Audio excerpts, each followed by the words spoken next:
तुमचं नाव सांगा आई. गीताबाई असोले. कुठे राहिला आई? नगरला. कधीपासून येत आई थेरपीला? 15 दिवस झाले. 15 दिवस झाले. तुम्हाला काय काय त्रास होत होता आई? गुडघ्याचा, कमराचा. गुडघ्याचा आणि कमरेचा. आता कसं वाटतं आई तुम्हाला? आता छान वाटतं. आता छान वाटतं. बघा आई, आता ही जी थेरपी आहे तुम्ही 15 दिवसापासून येत आहे. तुमचा जो अनुभव आहे बरोबर, तुम्हाला खूप छान असा अनुभव आलेला. पण तुम्हाला सगळ्यात चांगला अनुभव कोणता आला? इथेच आला. तुम्ही काय दवाखान्यात वगैरे गेल्या होत्या का? गेले होते काय बरं? गेल्या होत्या. तिथे बरं वाटलं? नाही बरं वाटलं. मग इथे आल्यावरच बरं वाटलं काय? तरी आता 100 पैकी किती टक्के फरक आहे तुम्हाला?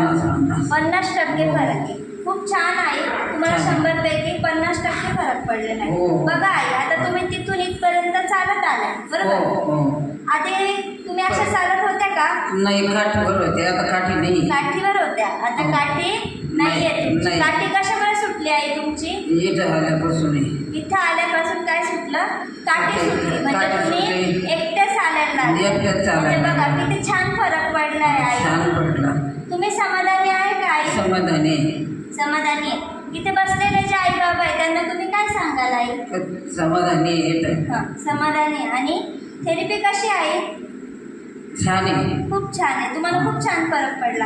आता तुम्ही मला सांगितलं की मी आता काठी सुटली आणि मी चालायला लागले. मला एकदा पूर्ण चालून दाखवाल का आई तुम्ही? चला आई, चालून दाखवा मला आता. काठी नाही तिकडं. पिशी घेऊ का? नाही आई, तसंच चाला.